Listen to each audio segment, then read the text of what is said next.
Joined now in studio by the MD of the Researchers Worldwide Worx, Arthur Goldstuck. Together we're going to look at the arguments around AI and its impact on the world. Good evening, Arthur. Thank you for joining us. Thank you. So starting with what do we mean about artificial intelligence and what do we mean by machine learning? There's some schools of thought that say until it's actually intelligent, it isn't, and it's just machines learning, computers teaching each other. Machine learning is when a device or software, usually software rather than actual machines or gadgets, update themselves through the information that comes into the system. So in a way, the mapping that we use for navigation is a form of machine learning and artificial intelligence, because artificial intelligence takes it a step further. It, in fact, guides you in your decision making. It tells you what you should be doing based on what information it's gathered together. So, for example, when it predicts what time you're going to get to your destination and what is a better alternative route, as you get with Waze in particular, and to some extent with Google Maps, that is really artificial intelligence at work. So everyone actually has artificial intelligence in their hands when they're carrying a smartphone. Indeed. I mean, for me, the wave of AI that we're seeing, it is really a continuation of what we've seen with the automation process that began in the early 1900s, the beginning of factories, the beginning of the conveyor belt way of doing work, the thing that Henry Ford brought to making automobiles.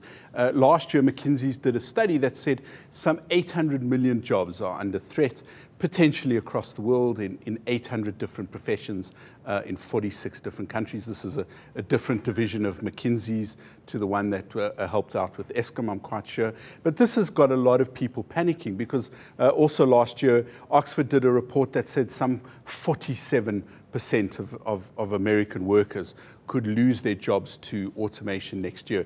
Of course, most of these studies are being done in sophisticated economies like the US and the UK. But you have some very interesting figures around South Africa.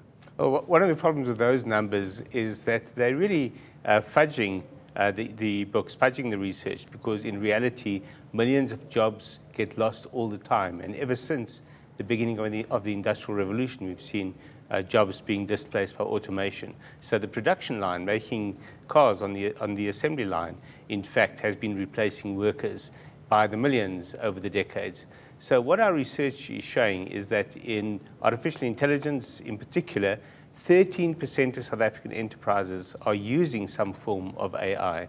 So that could be as complicated as a software bot when you contact your bank via an app and have a chat with what seems like a call center representative. You're often just chatting with a bot, if it's text chat, that is. So that sounds very low, only 13%. But when we asked companies if they intend using AI, around 63% of those who are not using it said that they are planning to use it. And for those who are not, about a third of the respondents, we asked them, is cost the reason you're not using it? Because that's often cited as a factor in companies taking up AI. And every single one of them said cost wasn't the issue. It was entirely about the business case. So for the rest, it was because it makes sense to their business. It helps them to run the business more efficiently. And those who are using it, 3/4 of them said they're going to invest even more in AI. So the AI revolution has arrived, and it is arriving. And I mean, there are many arguments about how technology is going to steal our jobs, but research has shown globally that technology has created more jobs. As much as a wave of technology comes along, people learn the skills to use the technology and start doing it. Take using computers. There was a time they didn't exist, and now we all use computers. When I started my degree in journalism, apart from secretaries, the only people in the world who needed touch typing as part of their career were journalists. By the time I finished my degree 4 years later, South African school kids were learning touch typing in primary school. I don't notice researchers complaining about all the typists who lost their jobs over the years because of everyone having a computer on their desks or in their hands. So that is the kind of transition that we are seeing. We're going to see existing jobs being replaced by artificial intelligence, by machine learning, by robots. But in fact, in most cases, these tools will be augmenting human beings' ability to do their jobs. So it's not so much that it's replacing humans, it's making them better. at what they do, as technology always has done. And those jobs that have been displaced, people have to be retrained, or people have to gain new skills in order to be relevant in the job market. And that's what really comes down to. We've got to prepare people to remain relevant to skills, to jobs, and to this future that's arriving very fast. Indeed, that McKinsey report said that 1/3 of the workforce in richer nations like the US and Germany would have to retrain themselves. I mean, the impact is quite profound. I mean, if you compare it to the electricity has come down 400 times in cost since 1800. And the impact of AI and how we use AI and the usability and the cost of it, like cloud computing, is also going to come down significantly. Interesting, the Google CEO, Sundar Pichai, said AI may be more profound than both electricity and fire. So we're kind of at the cusp of a revolution, aren't we?